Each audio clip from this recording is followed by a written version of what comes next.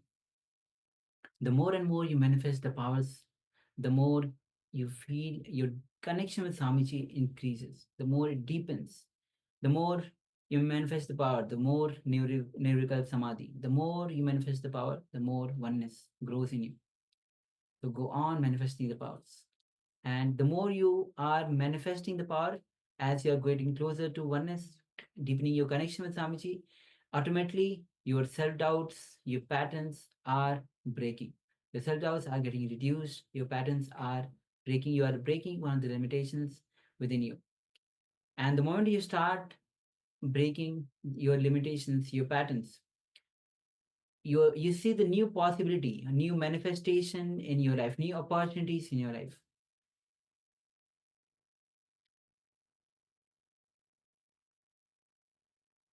Yes, Claudia shares squares. Great. Thank you for Yes. sharing. We also welcome Agama Priya. Welcome to Yes, the program. Dhamma. Welcome to today's day 11. And also requesting all participants, we have a number of participants that have their cameras switched off. So Ma Kshu Wei Ping, Ma Anupama, Ma Suganyana, Ma Hung Mui Long, and Sri Nithya Lingod Bhavan. If you could please switch on your cameras. Ma Siawu, welcome. Yes, thank you.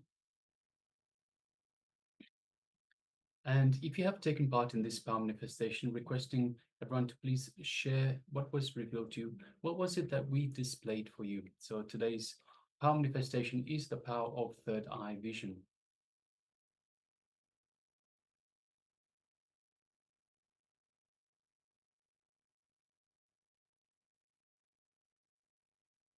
So again and again, we keep bringing this this point. It is through the power of, through the feeling connection, through the space of oneness with Paramashiva, space of oneness with Swamiji, that these powers manifest. So it is very important. Do not engage the mind in these power manifestations. So the mind have nothing to do with it. In fact, the mind only gets in the way. So the mind will start trying to be important in your life. Try to throw a few thoughts here and there and say, hey, let's think about this. Hey, let's remember what happened, that incident. Let's think about the future. Let's have a worry about this. The mind will only get in the way. The mind is related to the ego, which is the false self. So it is very important that we understand this. Our true self is our connection to the divine. We are divine beings. We are spiritual beings having a human experience, and that is our true nature. And we access the powers of Paramashiva. So these powers that we manifest are the powers of Paramashiva.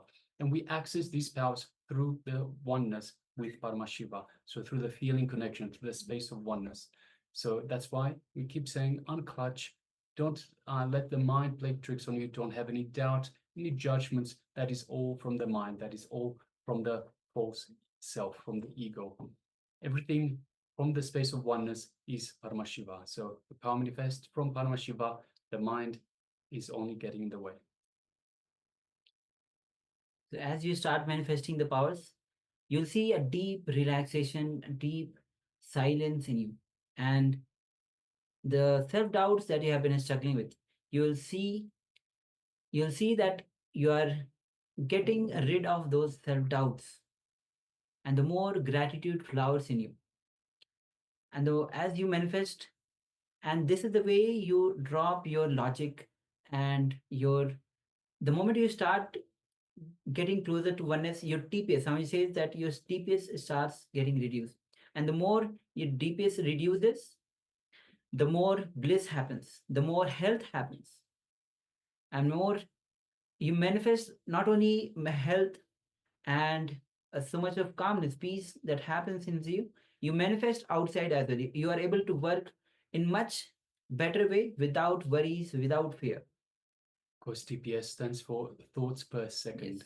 Yes. So Swamiji says, when you bring your thoughts per second towards zero is when you experience the present moment, you experience your true self as well. Yes, you can touch the eternity. See, time is a eternity, is a shaft of eternity. You can touch that shaft of eternity only through the present moment.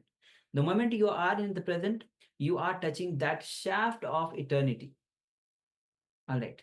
So as Klaus has already shared squares, China, you are little silent, my for silent. Okay. So we'll be projecting the image that we have shown before.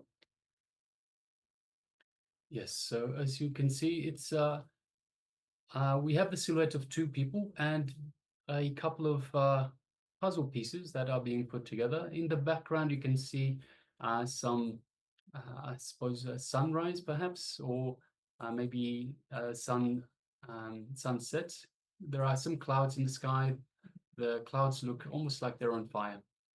And yes, so we can only see the silhouette of the people. It's probably just a generated AI generated image. But yes. All right. So we have Klaus here who says square. So if you look closely, even the window is kind of a square. It's not that it's square, it's kind of a rectangle, but yes, you can interpret that as square. And the puzzle shapes themselves. The shapes themselves are in square shape. Kindly, yes. All right. Thank you, Yes, thank you very much for sharing. And congratulations for manifesting. Yes. Course. And we have now also we are excited that you are actually manifesting the powers. The more and more you manifest the powers, more you'll be able to, it will open up. It will open up, and more you'll be able to manifest. And the more you manifest the power, as the oneness grows in you, not only that, you'll have the worries that you're facing, the fear that you're facing will drastically reduce. And so we're not sure if you have noticed yourself, but we have noticed. So we keep an eye on who is manifesting, who is not, so that we can help them along. And you have started to manifest better and better. So thank you, Aya, and congratulations. Yes. All right. So with this, let's move to the second round. Yes. So once again, let us sit comfortably with the head, neck, and spine in a straight line, and let us once again apply the eye band or any piece of cloth that is opaque in nature. Let us do it all again. Round number 2. So requesting participants to cover their eyes.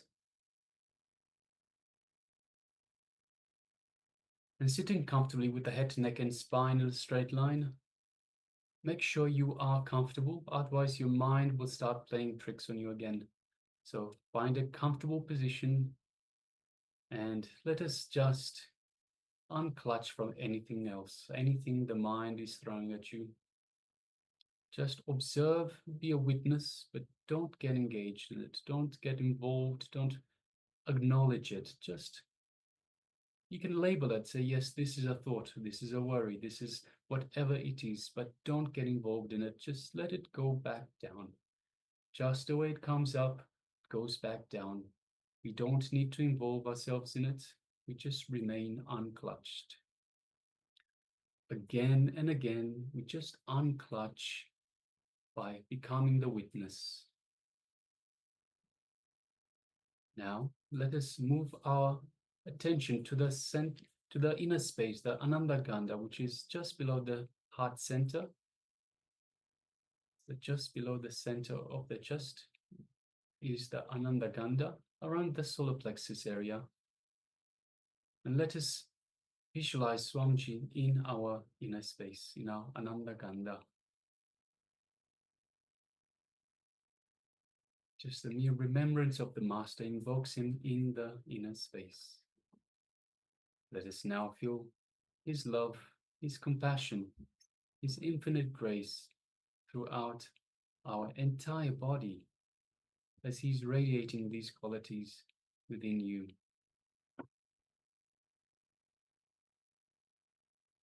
Let us feel his superconscious energy flowing through the body and reaching out to every single one of the trillions of cells that we have in our body. Feel every part of your body, every toe, every finger, your nose, your eyes, your ears, every single part, every single cell of your body, feeling this superconscious energy and feeling alive and energized by this energy, rejuvenated even. just take a moment and enjoy this feeling. Push this wonderful energy to every corner of your body. Make sure every single cell is touched by this energy, this super conscious energy that Swamiji is radiating.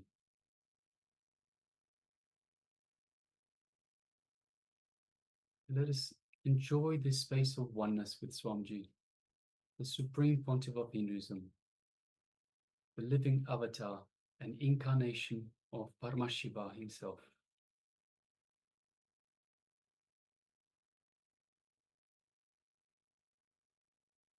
Now let us gently move our gaze to the third eye, just between the eyebrows, and visualize Swamiji in our third eye. Let us look through our third eye into Swamiji's third eye, thus creating a connection. And as we do so, we feel the energy build up in our third eye. We feel our third eye being awakened and energized, activated even. Just take a moment and feel that activation of your third eye by Swamiji's third eye.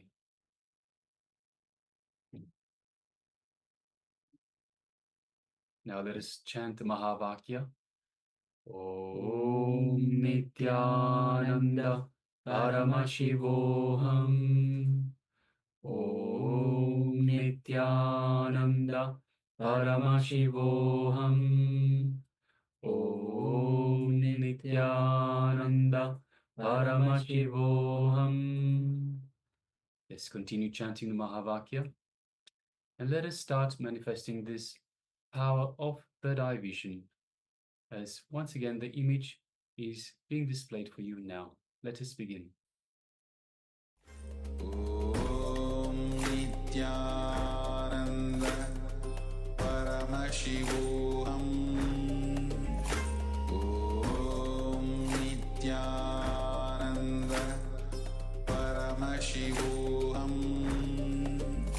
Om Nithyananda Paramashivoham.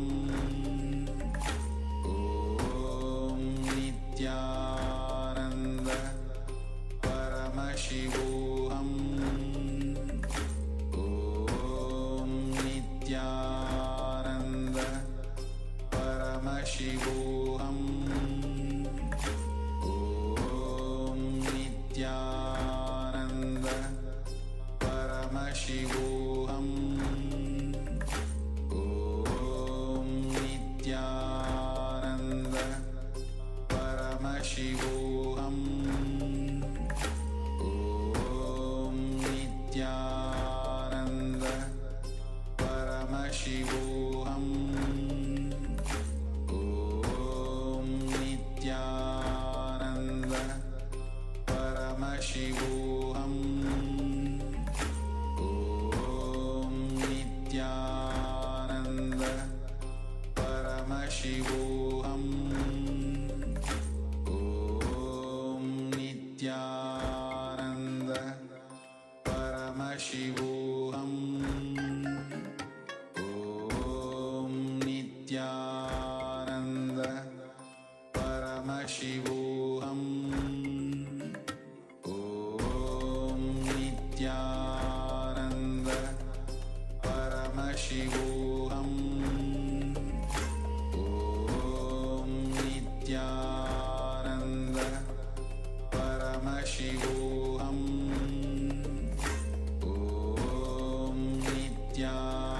Nithyananda Paramashivoham. Om Nithyananda Paramashivoham. Om Nithyananda Paramashivoham. Om Nithyananda Paramashivoham. Om Nithyananda Paramashivoham.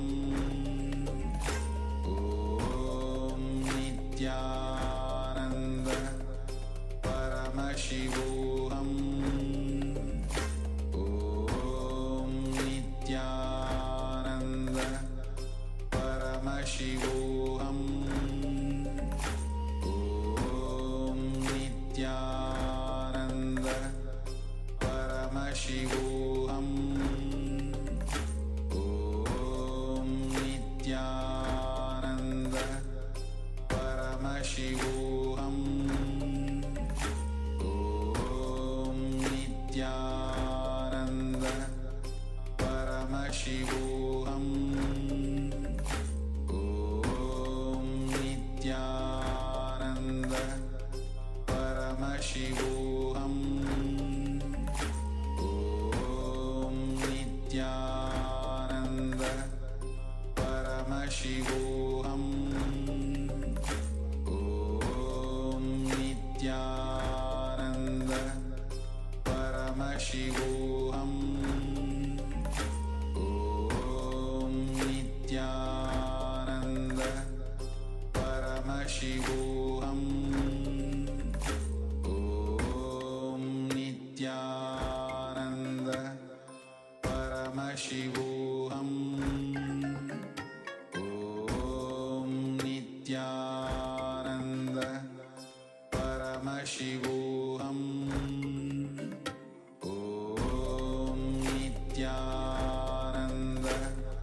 Paramashivoham Om Nithyananda Paramashivoham Om Nithyananda Paramashivoham Om Nithyananda Paramashivoham Om Nithyananda Paramashivoham Om Nithyananda Paramashivoham Om Nithyananda Paramashivoham Om Nithyananda Paramashivoham Om Nithyananda Paramashivoham Om Nithyananda Paramashivoham Om Nithyananda Paramashivoham Om Nithyananda Paramashivoham Om Nithyananda Paramashivoham. Yes, you can relax now. Slowly, very slowly, remove your eye bands and gently let the light come back to your eyes. And now please take a moment and share with us what was revealed to you in your third eye. So what did we display for you this time for this power manifestation?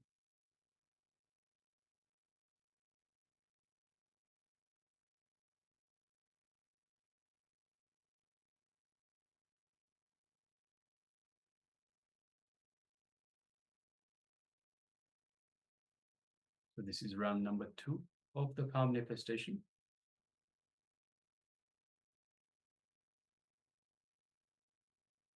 So requesting participants, let us know what did we reveal for you this time. We have Marcia Wu that shares white and gray. Yes, thank you very much for sharing, Ma.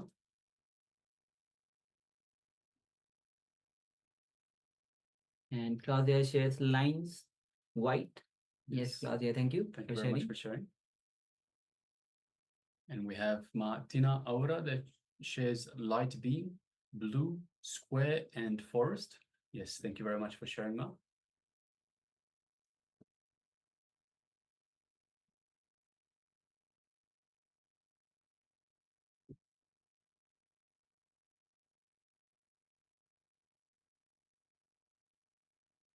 Just waiting on a couple more participants for sharing.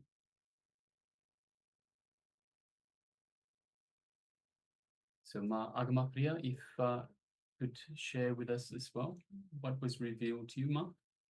And also requesting, we have Sri Nithya Lingodvavan Hung Mui Long Ma, Ma Suganyana, Ma Anupama, and Ma Shu Wei Ping. If you're there with us, your cameras are switched off. If you took part in this power manifestation, could you please share with us what was revealed to you in your third eye? And also we have Ma Kaylee Wang and Ma Du Ling Ling requesting once again, if you took part in this power manifestation, please share with us what was revealed to you. And also please switch on your cameras and make sure that you are available in the camera frame for the program duration. Yes, as Swami says, in the first day of Paramashivoham himself, Swami says, when you give your 100%, the transformation happens. And that's what all of us are here for. We're not here just to have, just to be in the be in the session, Zoom, but not involved. Make sure that you are fully involved. Swami says, be fully involved. Give your 100%, give your total. When Swami gives example of water, how the water is still water even if it's 99.9 degrees Celsius, even if it's boiling. But the transformation happens only when it reaches 100 degrees Celsius. The transformation happens. So give your 100%, give your total, whatever you have. When you give your total 100%, Paramashiva give what he has. So with this, be totally involved. 21 days of Paramashivoham. We already are in the day 11 of Paramashivoham. Yes, all right. So if you're still sharing, continue to do so. Meanwhile, let's get ready and share with you what was displayed for you just earlier. Yes, as you can see, it's a kind of a puzzle where you have to find a way to come out of that puzzle or the maze. Yes, And fairly simple maze, but it is kind of cute. yes. So, all right, let us have a look at the sharings. So we have Ma Xiaobu that says white and gray. So yes, Ma, there's a Yes. lot of white, and the lines look some kind of a dark gray shade. And we also have some gray. We have The cloths. yes, so the clothes on the they're not, well, it looks like people, but yeah, they're just plastic figurines as such. Yes. So yes. So thank you very much for sharing, Ma, and congratulations. And Claudia shares lines white. So we definitely have the lines. It's and white. The background is filled with white. So whole background is white. And on the top of that, the puzzle has the lines. Yes. So yes. Thank you very much, and congratulations. Yes, and we're happy that you are manifesting the power again and again and again. So very good. Thank you, yeah, for sharing. And we have Ma Tina Aura that shares light beam, blue, square, and forest. So we definitely have the square. Light beam, we don't have the light beam, although the background itself is very much white. So maybe that's what you saw in terms of, or interpreted the white, all white everywhere as a light beam. We don't have blue and we don't have forest, but we definitely have the white and the square master. Yes, congratulations for manifesting. All right, great. So thank you all. Thank you all for participating, manifesting, and sharing. Keep on manifesting the powers. With this, we'll be moving on with the next session, which is going to be on the technique, the meditation technique to balance the Vata, Pitta, and Kapha. So all of you, those, especially those who know about Ayurveda, a whole effort is to balance these three forces, the Vata, Pitta, and Kapha, which are the primary forces which is there in our body. So if any of these things, any of these three are in imbalance, we have disease, which is disease in various forms. When all the three are in balance, we are in health. Means we are not at disease. We are at ease. We are in health. So let's enter into this meditation for Vata, Pitta, and Kapha.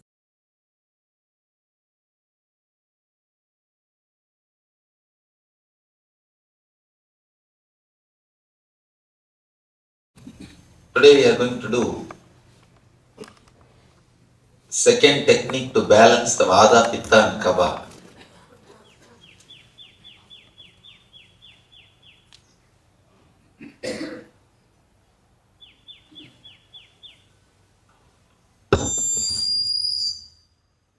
Thing I can stand so that all can see. So yesterday we worked on just verbalization, means just the sound.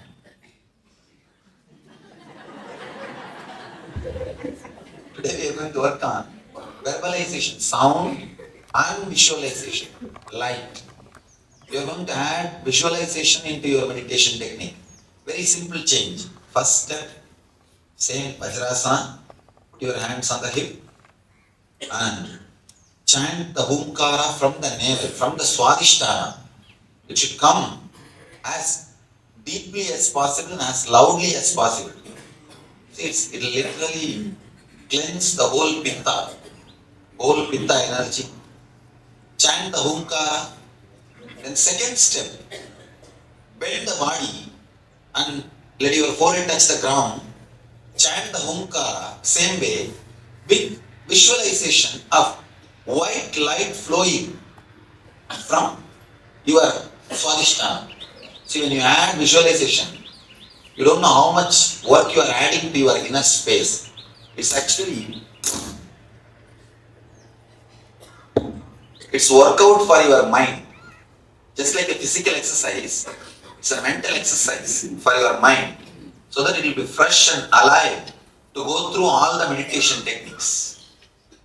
First step, sitting in Vajrasana, have your hands on the hip and chant the Humkara from the navel. Second step, bend your body, let your forehead touch the ground and chant the same Humkara, H-O-O, Humkara sound, but add visualization. Add one more thing. Visualize as if a white light is flowing from your Swadhisthana towards the whole body or just towards your head. Visualize light and add sound. Please close your eyes and sit straight.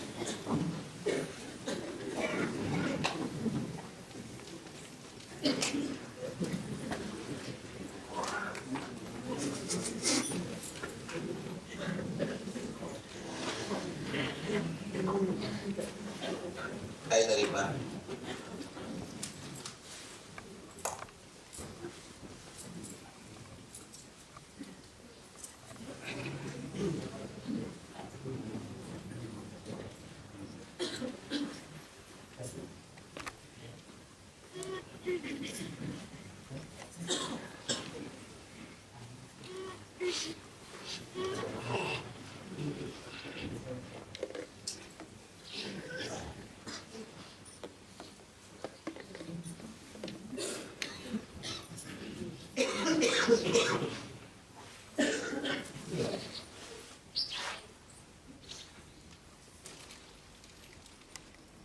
Sit in Vajrasana. Have your hands on your hip. Chant the Humkara as intensely as possible.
You can open your eyes. Please go and do the oil pulling in the kitchen. Near Anand Sabha, you will be given a gingerly oil. Please do the oil pulling. Yesterday I saw few people escaping. Please don't escape.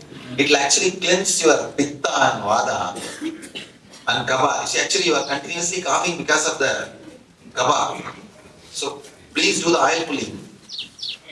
You will be able to do the meditations intensely. Your whole body will be ready to do the meditation. I am trying to help you from all sides, using the best things of yoga, best things of Ayurveda, best things of cleaning things, cleaning traditions. We have many traditions to clean our navel and clean our throat.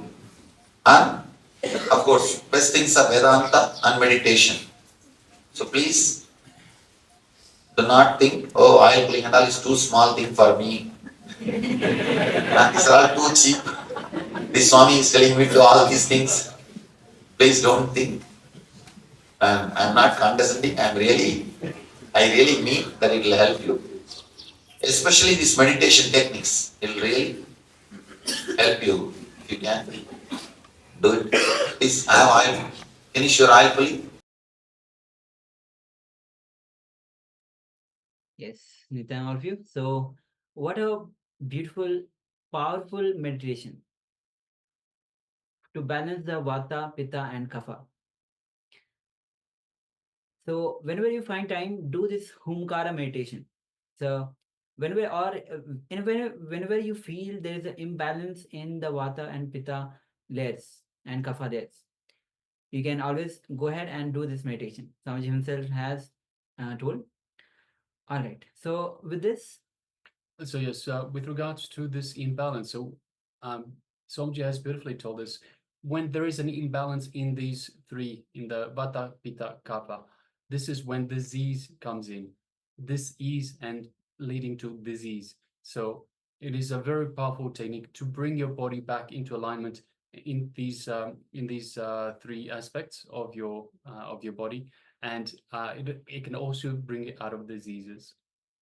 yes. So, disease itself means that when you are not at ease. So, when there's imbalance, we are at dis-ease. But when all the three are in balance, we are at ease. We are in health. We are in swastha. So, swastha is a Sanskrit word. Swastha means health. And it's not just the physical health, it's spiritual health, mental health, and physical health. All combined together is called swastha, means the health, and as per the Ayurveda. So when all the three are in balance, you are in swastha, complete health. Yes, Agama Priya is also asking, what is oil pulling? So, as far as I know, oil pulling is where you put oil in the ear to pull out, or you do some. It's I'm not entirely sure how it works exactly, but it is where oil is put somehow in the ear, and it cleans the ear from the inside of the ear itself. So it removes the any dirt that gets stuck in your ear. So I haven't had it done myself, so I don't entirely know exactly how it works, Mark. But it is a technique to actually clean the inside of the ear to make sure that all the dirt out of the ear is removed. All right. So with this, we'll be moving on to the next session, which is going to be on the next layer, which is the prana layer. First, we did the physical layer and the meditation all with related to the physical layer. Now we are moving to the second layer, which is the pranic layer. Pranic layer is, as Swami says, as every inhalation and every exhalation, the prana that comes in. See the inhalation exhalation is the most gross part of the prana, pranic layer. With the inhalation, what comes in is life force, that is the prana, that comes from the consciousness. And when the inhalation, through the inhalation, as we intake the prana that comes in, that gives the energy, that is life force.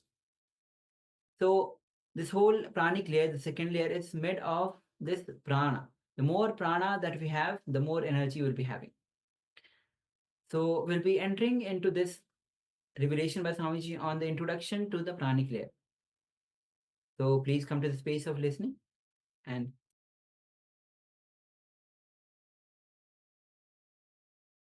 how to understand. One side, we are always taught desires are wrong, desires are wrong, desires are wrong. But the other side, desire is energy. What is happening? What is the problem? Desire as such is no problem. When we create self-contradicting desires, that is where the problem starts. Our desires are so unconscious. We do not know the consequences. First thing, we create self-contradicting engrams, self-contradicting desires. Next thing, two separate desires which are contradicting. In one desire itself it will be self-contradicting, and two separate desires which will be contradicting. One side you don't want to take any responsibility. Mind wants just to be free from all responsibility. Other side, it wants all the comforts. This is two desires contradicting each other. You always visualize lying in Hawaii beach and without any responsibility, having vacation. Always you desire for that. The other side, you want all the money to fly to Hawaii and to book your resort for everything. Both desires are self-contradicting. Because if you have to fulfill one desire, the money, to go to Hawaii and book resort and relax, you need money. For that money, naturally you need to work. The other side, you want to always relax. What to do with these two desires? Then you will be working, thinking of lying and resting in Hawaii beach. And when you are lying and resting in the Hawaii beach, you will be thinking of all your work. That's all. When you create something which is contradicting each other, you create a confusion. And you will be doing that when you are doing this, you will be doing this when you are doing that. This is one type.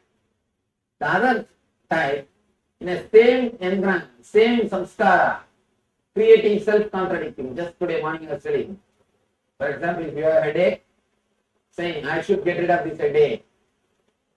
Then every time you are giving power to the word headache, you are giving power to the concept headache. Naturally, it will never leave you. Whatever is again and again repeated in your inner space becomes powerful. It gets power. It just settles down. It is deeply inscribed in your inner space. And naturally, when it is inscribed in your inner space, it becomes powerful. In the single statement itself, you create a self-contradicting or two separate self-contradicting. Now, third thing which you need to understand, how you handle your desire energy. When the desire energy, if it is handled, only in 3 levels you handle the desire energy. One level, too many desires. Too many desires will always be self-contradicting.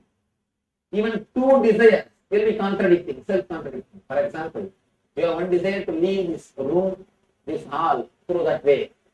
You have another desire to leave through this way. Now these two will be contradicting and you will be running between these two gates, that's all. Any two desires will be self-contradicting. This is the one level, how you use the desire energy. Second, there is only one desire, only one object without second. When you are having only one object, you will fulfill the desire, then suddenly you feel the emptiness. It is not worth fulfilling. The third level, there is no object, just overflowing, bubbling desire energy. Desire without object is what I call life. Living energy. Desire without object is what I call bliss. A pure desire energy, bubbling energy, but without directed towards any object. You can see that energy in the kids. They will be just flowing, overflowing, bubbling, but not towards any particular object. 3 levels. First, 2 different desires contradicting each other. Second, same desire self-contradicting. The third, 3 levels of using desire energy. 1 with too many desires. Second, with 1 desire, but after achieving feeling emptiness. Third, desire without object. Now, if you start purifying your desire energy, you will come and stand in this state, desire without object. Pure overflowing energy, enthusiasm, inspiration, but not directed towards one object. Just overflowing for no reason. That's what I call bliss. When you purify your desire energy, you come and stand in this state. This state is what I call satori or samadhi, glimpse of samadhi. Thoughtless awareness happens to you when you are aware but not particularly aware of some object. As long as you are aware of some object, you will have desire about it. Here, you are aware but not towards any object. You are just in pure awareness state. By refining your desires, you can reach the pure awareness state. Not by suppressing, but by refining. In the pure awareness state, you will not have desire. But if you start directly fighting the desire, you will not achieve the pure awareness state. That's the mistake all the religions have done. Because in pure awareness there is no desire, they started thinking if we stop all the desires, we will achieve the pure awareness state. No. It is not vice versa. You can't achieve the state by creating the status. Now, we will do 3 different level things to work on our own inner space, especially in pranic layer. First, whatever desires you have, bring them all to conscious level. Now there are so many sitting inside, and you fight with them. Because you fight with your desires, they are not expressed to you properly. You always suppress them. Because you suppress them, even you don't know what desires you carry. Your own desires become unconscious to yourself. Now, first time, open it to your own self and bring everything to conscious layer. Be very clear what you are thinking. Completely be aware of what your desires are. Whatever you are thinking, just pen down. You are not going to show to anybody. You are going to have only for yourself. Just pen down the whole thing. Then we will start editing how we are creating self-contradicting engrams, self-contradicting desires. We will understand. And the third, we will infuse energy into the desires. One more thing. Mahavir says beautifully, when you come down to the planet Earth, you bring enough of energy to work out all your desires. Then why are we feeling that we don't have enough money, enough time, enough energy to enjoy our desires? Why do we feel we don't have enough? Please be very clear. It's like from here you go to downtown taking $10,000 to buy a car.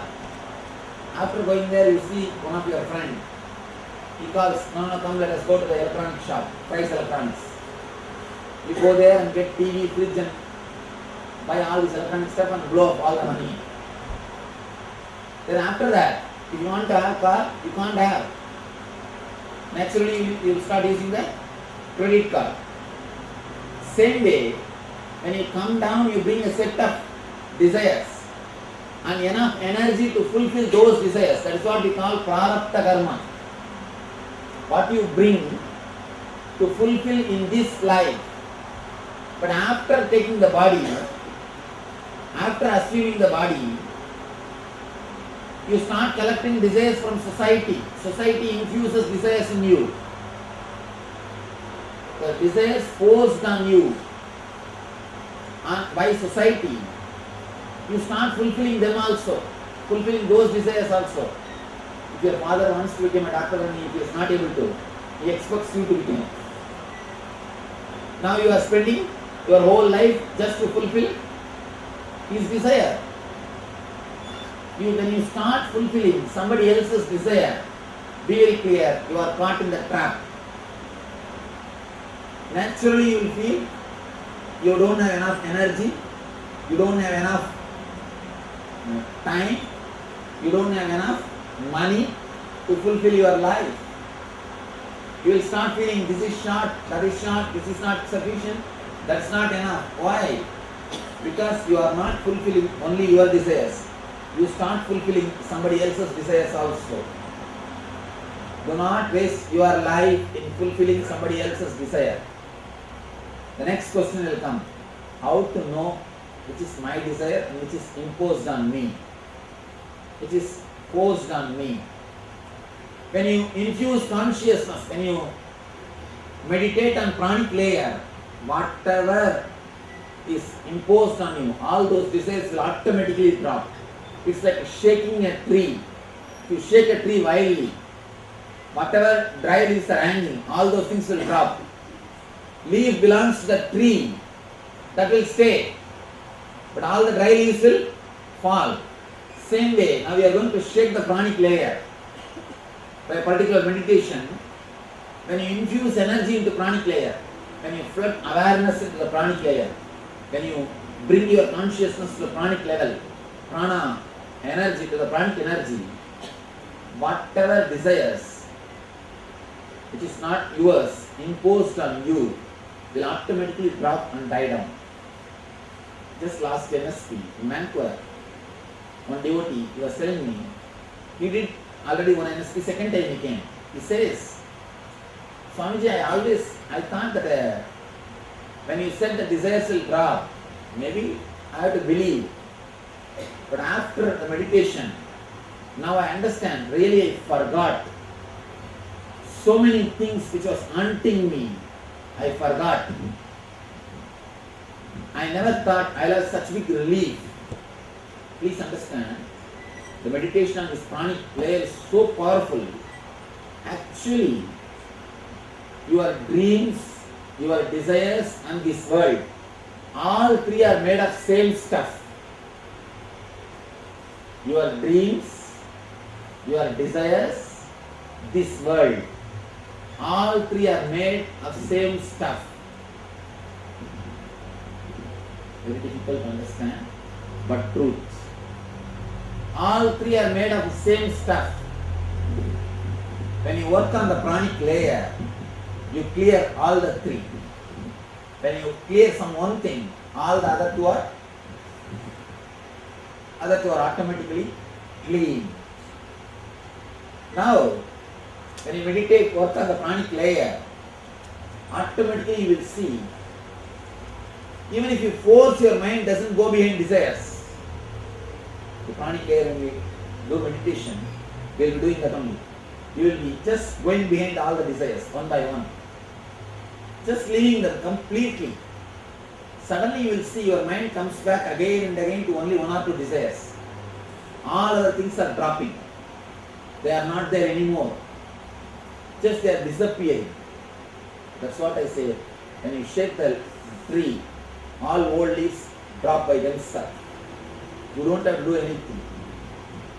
When you infuse energy into pranic layer, when you bring spirit into pranic layer, automatically all the desires imposed on you, infused in you, they just drop. Whatever desires you brought, prarabdha karma. See, when you design your body, you design according to your desires. And those memories are staying in your body. And after taking the body, by and by so many desires are infused on you, your pranic flow completely changes. You start breathing very shallow way. Man who breathes deeply will never be taken away by any desires, I tell you. You can see very clearly your breathing has become shallow because continuously social conditioning. If you see kids breathing, they are breathing using the whole body. Their whole body will breathe. The moment social conditioning starts happening, your breathing will become shallow. Your body and pranic flow is designed for your prarabdha karma, means the samskaras which you brought. The moment society starts adding samskaras, the pranic flow is disturbed. Pranic flow is destroyed. Now I am bringing the original pranic flow back to your being. The moment original pranic flow is brought back, automatically the infused samskaras drop. The forced desires automatically die down. It may look like how such big thing can be achieved by such a small exercise. You may think, please be very clear, you always fought with desires from the wrong karma. Like a Vali. Vali is a character in Ramayana. Vali has got a special boon. Anybody who stands in front of him to fight with him, half of his power will go away to him. Half of his power will go away to Vali. Same way, the moment you start fighting in front of your desires, half of your power is already taken by desires. Naturally you are failure. And by and by you start believing desires are more powerful than you. When that belief is strengthened, simply you are defeated. Before desire starts itself, you are defeated. Because you have strong belief, desires are more powerful than you. Now it is time to open the whole Pandora box. To open the whole Pandora box. Step by step we will work. First, we will open the Pandora box and see the accounts, what is there inside. Actually, sit with yourself in a very loving way. Do not condemn your desires. Do not suppress them. Let your mind express one by one. Remember every desire. Whatever you wanted to have in your life. Usually the four major clarification. Few major classification. I can say, not clarification, few major classification. First thing, the desires for sense pleasures. Desires for name and fame. Desires to possess things. And desire for spiritual experience. These are the four major layers. Of course, there will be one more category which cannot be classified. Open up and start writing as you think. Please understand, do not edit when you write. You may be thinking in English and Telugu or English and Tamil. You may be thinking in your mother tongue. Write in the same language in which you think. It's for you. Then we will work how we will analyze how it is self-contradicting or how we are creating self-contradicting engrams. Then we will work on the pranic layer meditation. Now please take a notebook, and if you wrote your notes which you are going to take to the house, please do not write in that page, because the page in which you are writing the desires, tomorrow you will destroy it. So take a new page and start writing. Take your own time. Please do not condemn, do not suppress, do not judge yourself. If you judge yourself, your mind will not reveal all the desires to you. Yes. What if I have some hidden desires which I don't know? Some? Hidden desires that I am not aware of.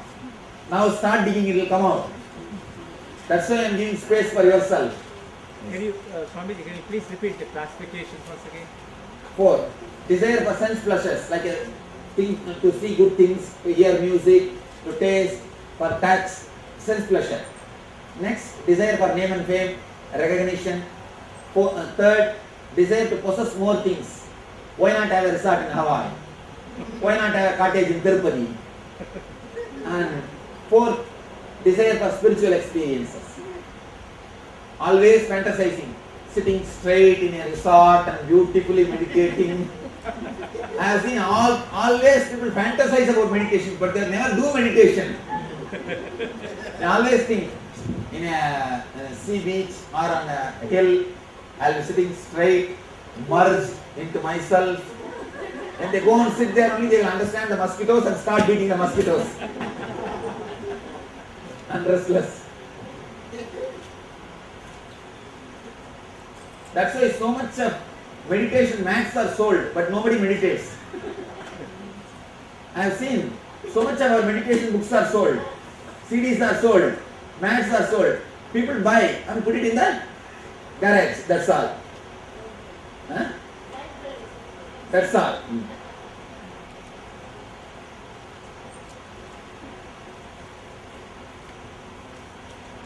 So one more fantasy.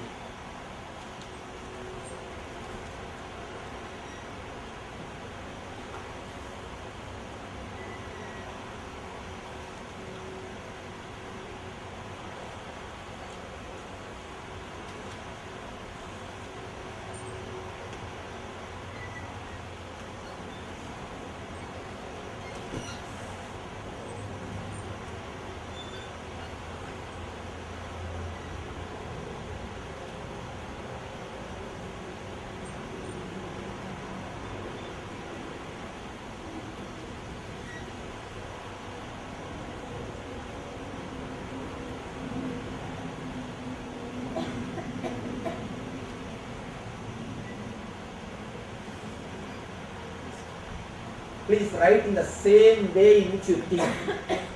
The same words. Do not edit. Do not change words.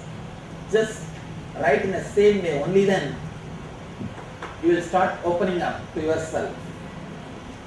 It's like you are having appointment with yourself. You give appointment to so many persons. Now it is time to give appointment to yourself.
when you designed this body, and set of desires are imposed on you by society. What is imposed on you should drop. What is yours should be strengthened. That's the purpose of the whole meditation. And there is Refining, not destroying.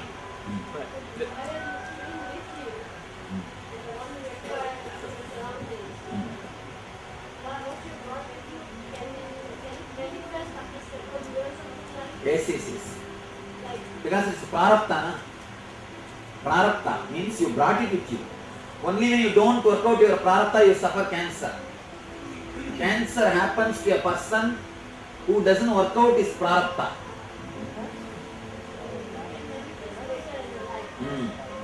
That desires which he brought when he designed the body, if he is not allowed to work out that desires, he start thinking towards killing himself.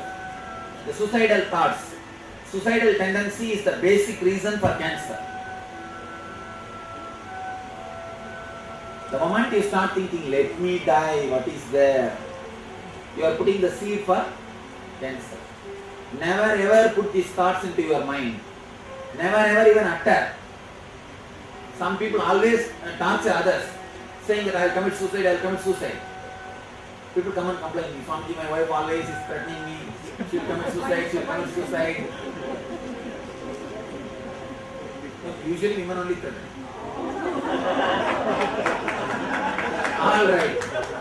Alright, men, husband, okay.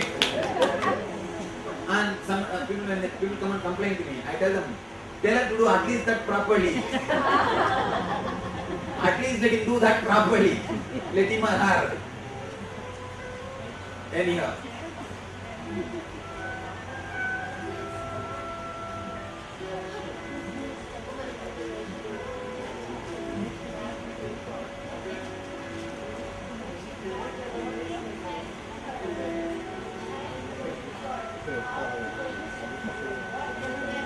Yes.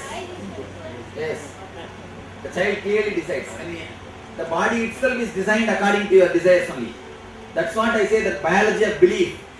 He very clearly proves the idea which I am saying. He says there is something more than your DNA and cells is controlling you.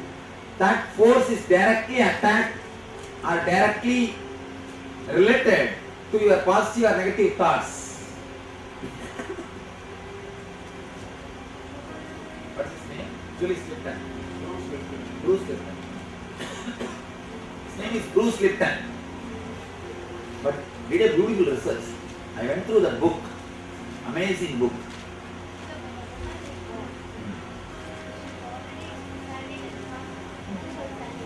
Yes.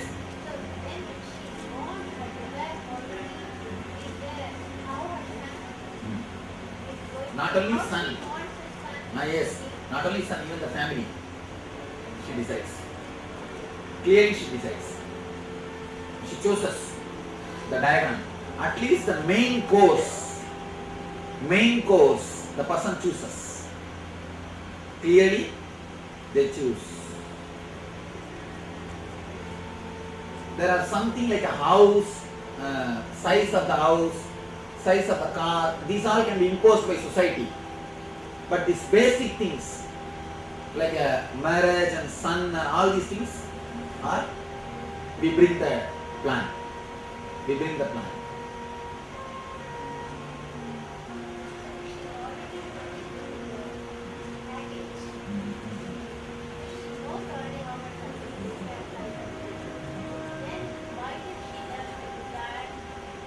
After seeing society,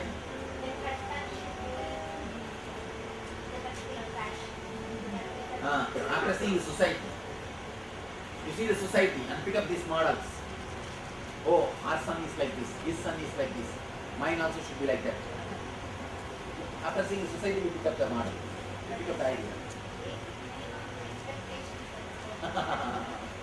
I understand the subject to which you are coming.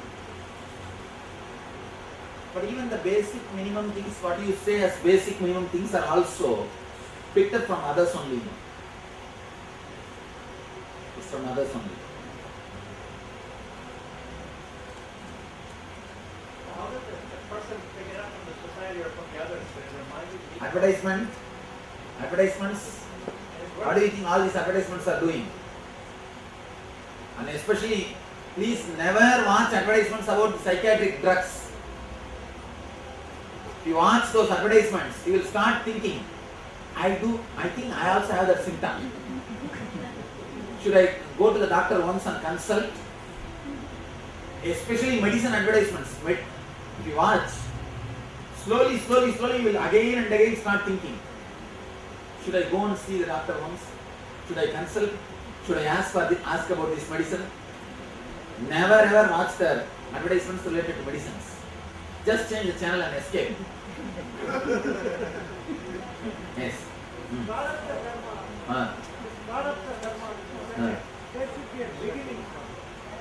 Beginning point. That is, you are straight away coming to the same point. Anado Brahmaninyasat. Actually, the beginning of the prarabdha is so subtle, it can't be explained logical words. You understand? There need to be to express anything with words, logically, you need to have three things. The experience, and the person who listens, and the bridge to express. All these three doesn't exist in the earlier time, the origin. Only when it comes to the level of certain amount, you can catch it by hand. See, a bacteria can never be caught in hand. But if it grows to the size of fish, you can catch it by hand. Hand is like a logic. It can catch only the fish size, not the bacteria.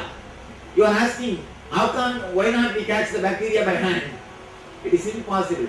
In that level, the explanation doesn't work. That's the problem. Why would a woman want hanging from? Why would she take birth? And with the whole To tell you, wanting to have hanging from? to tell you something, sometimes we feel by taking care of somebody, our motherliness grows. We feel fulfilled. When taking care of somebody gives a tremendous fulfillment. We do not know by creating that desire what decision we are going to make. But that desire can be a reason. Only this analogy we can give. You understand? As an analogy we can give this. Taking care sometimes gives a deep fulfillment. Attending continuously somebody gives sometimes some fulfillment. But the problem is, because it gives fulfillment once, we choose that for a lifelong. That's where we do the mistake. It's something like if you go to a resort and stay in a resort, one day you feel so happy, then you decide to buy that resort. But after buying that resort, you will not have that same feeling. You will start feeling bored. You will start feeling, same thing. But the few days which gives you the joy, that makes you decide to have it. It's like one person goes to Arunachala, and after staying 2-3 days, he goes to Ramana Maharshi and says, Bhagavan, such beautiful hill, such beautiful place, such wonderful ashram. Bhagavan says, stay here for 1 more week, everything will become alright. Everything will become alright. That initial thing, maybe because of that we decide.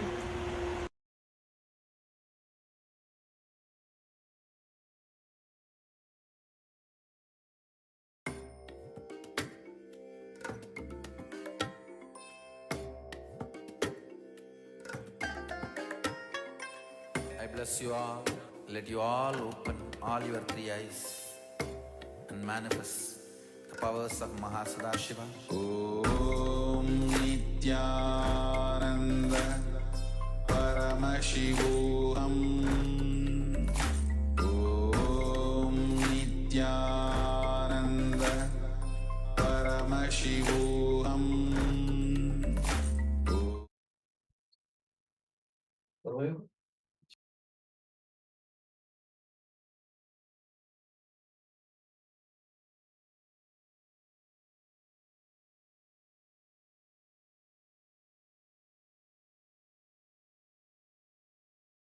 Yes, Nithyananda, welcome back.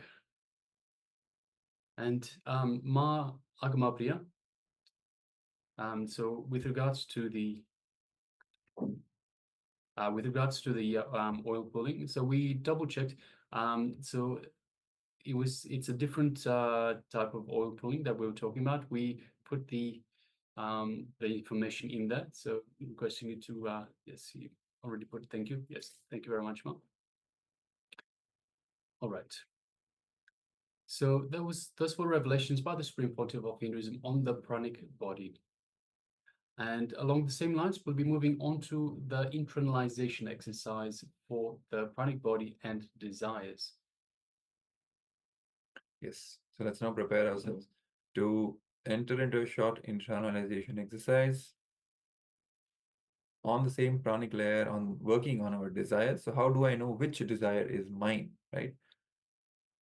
So let's enter into this exercise. In this exercise, you'll be writing down all your desires. Do not edit them as you write. Just keep on writing. Write in the language you think is the most effective way to express your desires. So you have the freedom to express your desires in a language which you feel is the best way for them to express. And go on writing without any editing. We can classify desires into 4 types. First, desires which to do with the sensual pleasures. Then the desire for name and fame. Then the desire for material possessions. And fourth, the desire for spiritual experiences. So these 4 broad categories, the desires can be classified into. It is for you and only you. So you can write on a separate paper, and when you have finished writing, just again go through your desires. Read it out and again go through your desires. Wherever you find a self-contradicting thought or desire, change it to a positive thought. For example, instead of saying I should not be poor, you can say I should be wealthy. Drop the word poor, right? Because it becomes a self-contradicting desire. Even though you want to be rich, but you writing it in the form of I don't want to be poor also strengthens the word poor and the meaning associated with it, the space associated with it. Again, creating the space for the manifestation of that word, that is the word poor. So, creating a conflict in your inner space, whether you want to manifest richness or poverty, both will be strengthened this way. So, wherever you find this contradiction, remove that contradiction and just turn it into a positive thought. Instead of saying, I don't want to be poor, say, I want to be wealthy. Instead of saying, I don't want to be addicted, or I don't want to be sick, just say, I want to be healthy. So turn all these self-contradicting desires into positive thoughts. Every time you use the word, these negative words like poor or sick, you're also empowering that word along with the words I should not be. So the negative aspects also get empowered. That is the point here. So change all these sentences, all these desires to the corresponding positive desires, positive statements like I should be wealthy, I should be healthy, and etc. So similarly, when you go through all these desires which you have written, let go of all the negative thoughts. You can follow this small technique to get rid of the negative words in your system.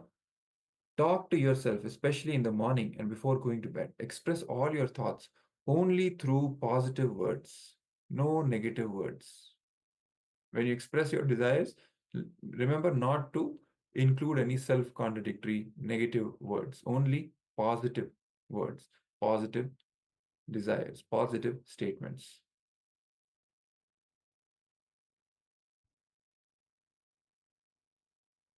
So use that time to go deep into your system and spread only positive words and thoughts. Then your whole mental setup will change to a highly positive one. This very change will cause things to happen to you. So that changes your inner space to a completely positive inner space, having positive statements, positive thoughts, positive desires, which will make it possible for you to manifest those desires without any contradiction, without any conflict. So let us now start this exercise. Take a pen, take a pen and paper and start penning down all your desires in your language, which is most suitable for expressing those desires. So let's first write down all the desires without any editing. So let's begin.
Yes. So now, as you have written down all your desires, just go through your desires once again and replace all the contradicting desires with positive thoughts, positive words, positive statements.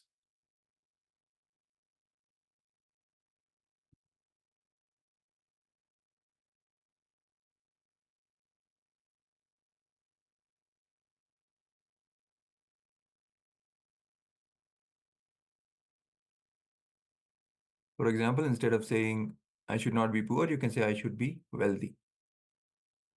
So drop all the negative words and replace them with the positive words and positive desires. So let's do this now.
Yes. So this brings us to the end of this internalization exercise. If you have not finished it, you can complete it later on. Just remember to replace all the self-contradicting desires, having the negative words in them, the negative desires, replace them with the positive ones. And you can do this small kind of an exercise or a meditation every time you wake up in the morning and before going to sleep, reiterating these desires and just saying them out loud, all the positive words. So it'll reinforce that positive space inside you and make you manifest these desires. So let's now move to the next segment, which is going to be a meditation on pranic cleansing. We have been receiving the powerful cognitions and studying and doing exercise about the pranic layer, cleaning the pranic layer, how to deal with the desires, how to clean up and iron out our desires. Let us now enter into this meditation on cleaning our pranic layer, the pranic cleansing. So this is going to be a meditation. So make sure you are you don't have any distractions around you. You sit with your head, neck, and spine in a straight line. Come to the space of listening.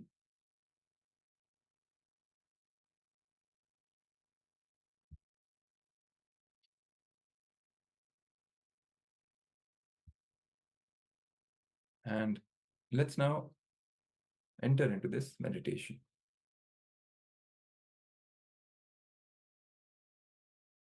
It's time to open the whole Pandora box. To open the whole Pandora box.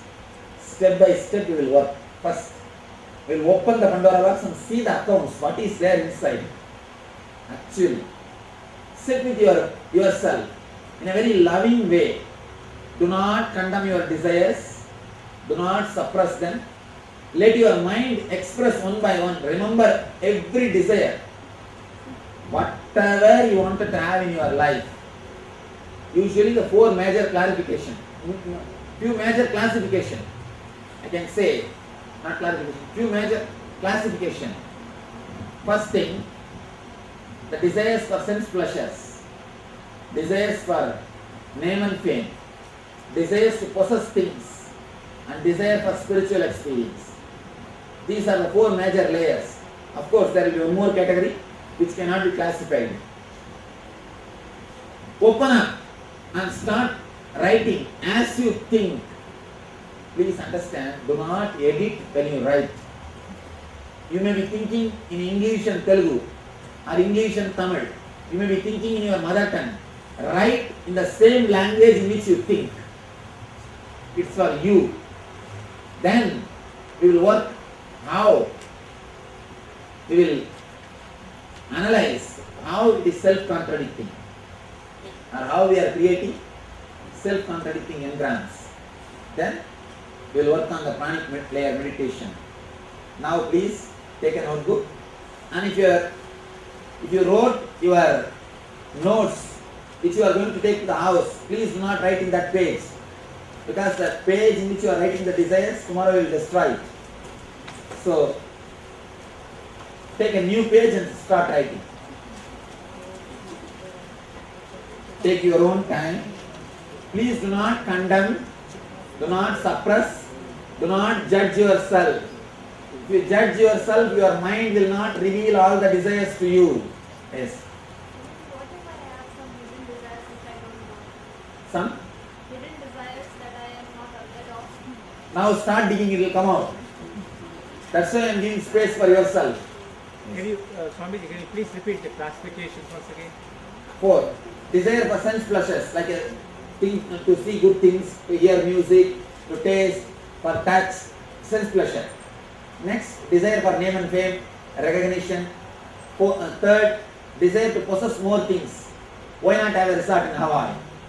Why not have a cottage in Tirupati? And fourth, desire for spiritual experiences. Always fantasizing, sitting straight in a resort and beautifully meditating. I have seen always people fantasize about meditation, but they never do meditation. They always think in a sea beach or on a hill, I'll be sitting straight, merge into myself. When they go and sit there only, they will understand the mosquitoes and start beating the mosquitoes. And restless. That's why so much of meditation mats are sold, but nobody meditates. I have seen so much of our meditation books are sold, CDs are sold, mats are sold. People buy and put it in the garage, that's all.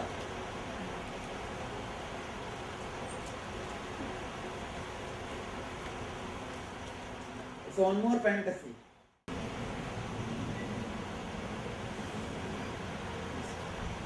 Please write in the same way in which you think. The same words. Do not edit. Do not change words. Just write in the same way. Only then you will start opening up to yourself. It's like you are having appointment with yourself. You give appointment to so many persons. Now it is time to give appointment to yourself.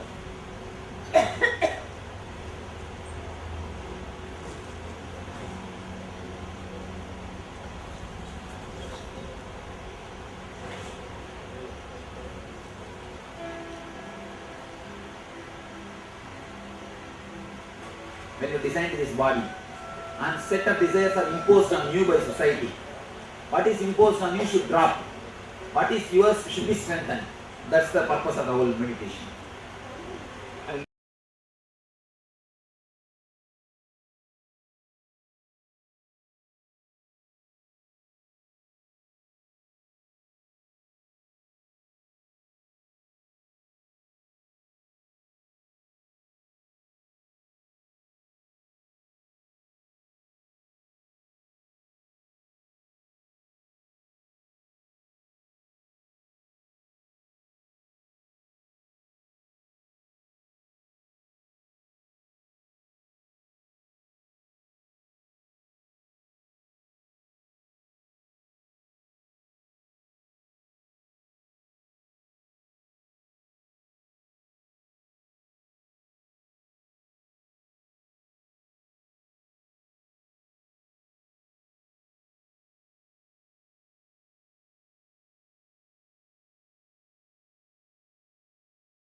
Yes, welcome back. So let us now move on to the next part of our program, which is once again power manifestation. So for today's power manifestation, we have the power of third eye vision. See if I can request the participants once again to please put on your eye bands. So you can use a piece of cloth that is opaque in nature, such that you don't see through the cloth itself. So request participants, just take a moment and put on your eye bands.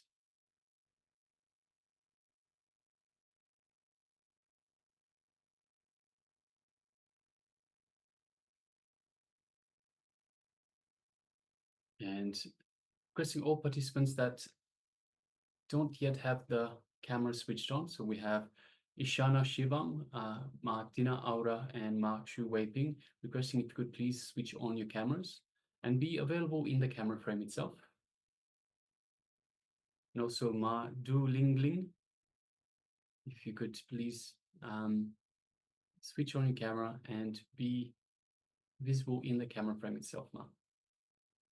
All right, let us sit comfortably with the head, neck, and spine in a straight line. And let us invoke Swamiji in our inner space, just in the Ananda Ganda, which is just below the heart center. This is our inner space. The mere remembrance of the Master invokes him in our inner space. So let us feel Swamiji's love, his compassion, and his infinite grace in our inner space. Feel him radiating this love, compassion, his superconscious energy flowing throughout our entire body, from head to toe, reaching out to every single one of our trillions of cells that we have in our body. So just take a moment and feel this energy in every part of your body. Push it out to every single cell. Feel Swamiji's superconscious energy in every one of your cells. Every one feeling alive, feeling excited and awakened, rejuvenated.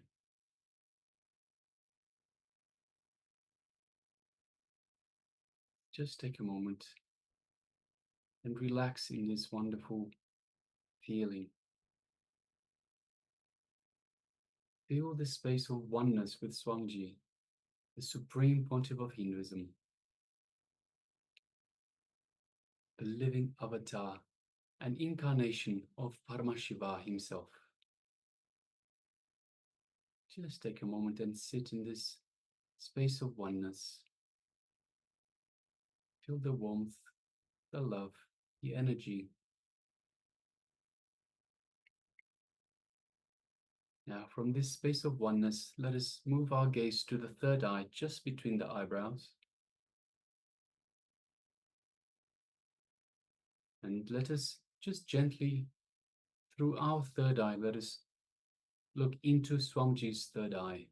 So imagine Swamiji's third eye, you are looking into it. And as you do so, you create a connection, a cord of energy. Feel your third eye buzzing with this energy as it is being awakened, activated.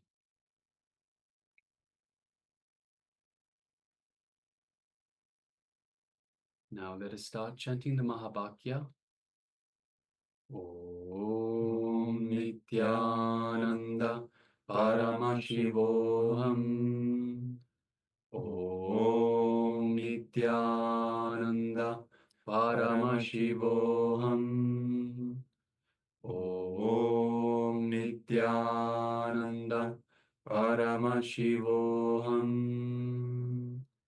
Let's continue chanting the Mahavakya. And from this space of oneness with Swamiji, from this connection to Swamiji's third eye, let us manifest this power of third eye vision. The image is being displayed for you now. Let us continue.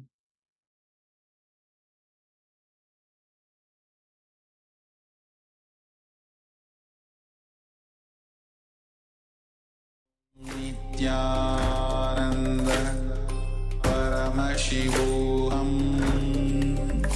Om Nithyananda Paramashivoham. Om Nithyananda Paramashivoham.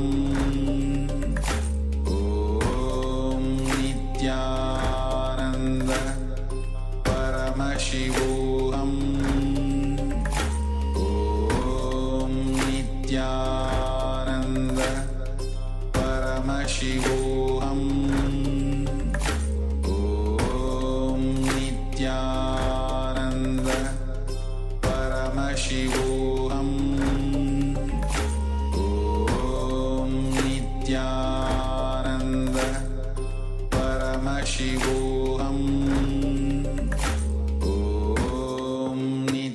Om Nithyananda Paramashivoham. Om Nithyananda Paramashivoham. Om Nithyananda Paramashivoham. Om Nithyananda Paramashivoham. Om Nithyananda Paramashivoham. Om Nithyananda